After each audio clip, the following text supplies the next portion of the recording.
Agora a gente fala de saúde porque maio é o mês de conscientização sobre a tireoide. Muita gente já ouviu falar, mas não sabe a importância dessa glândula. É ela que age na função de órgãos importantes, como o coração, o cérebro, o fígado e também os rins.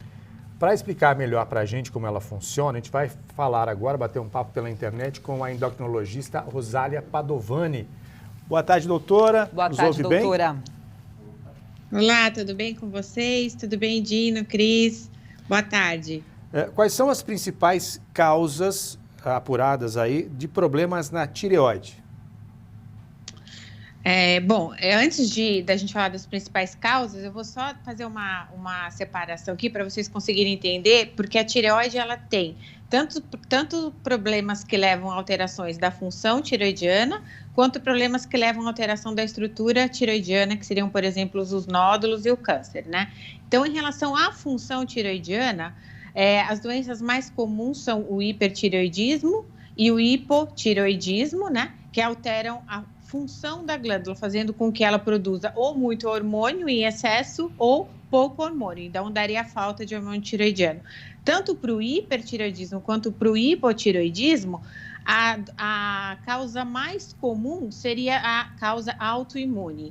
Então, para o hipertireoidismo, a doença de Basedowell-Graves ou a doença de Graves é a causa mais comum, que dá o hipertireoidismo, o excesso de hormônio tireoidiano circulante. E no caso do hipotireoidismo, a tireoidite de Hashimoto, que seria também uma doença autoimune, onde o nosso corpo ele começa a produzir anticorpos que vão inflamar a glândula e a longo prazo fazer com que ela perca a sua função e pare de produzir hormônio. Doutora Lembrando Rosália. que... Pois não.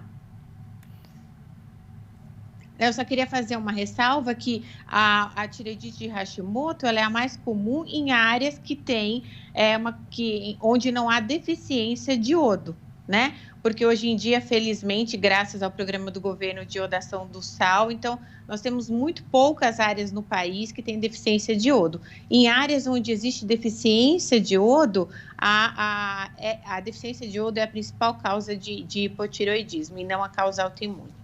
Sem fazer exames, a gente já pode identificar que tem algum problema na tireoide, doutora? Quais são os sintomas? O que acontece tanto no caso do hipertireoidismo como do hipotireoidismo?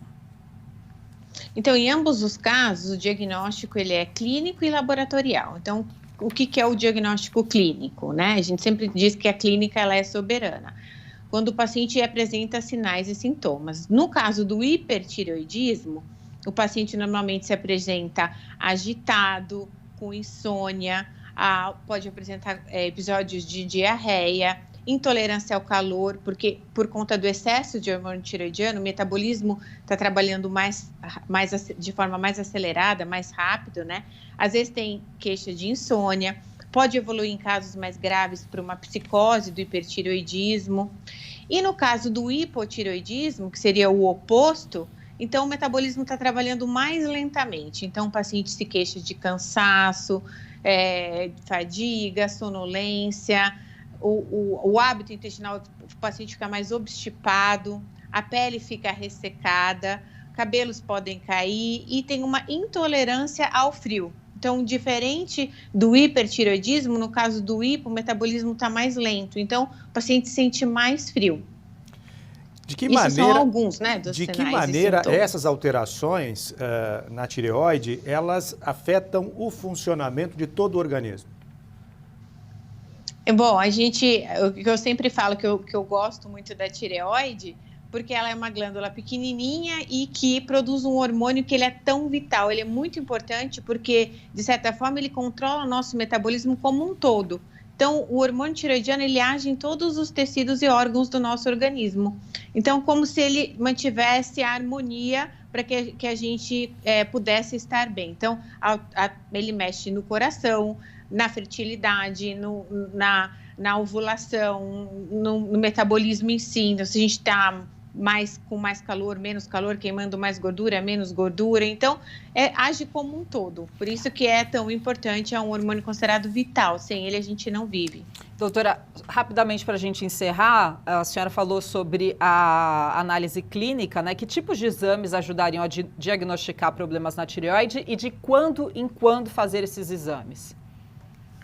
Pois é, então, conforme a gente estava falando, o diagnóstico é clínico e laboratorial. Clínico seria o aparecimento desses sinais e sintomas, e laboratorial, o que a gente solicita inicialmente é a avaliação do exame de um hormônio chamado TSH, que é o hormônio tireoestimulante. A partir do momento que esse hormônio está alterado, a gente continua a investigação, pedindo a dosagem do T4 livre, que também é um exame de sangue, e aí sim, a gente fechando o diagnóstico do hipertireoidismo ou do hipotireoidismo, então aí nós vamos atrás da causa.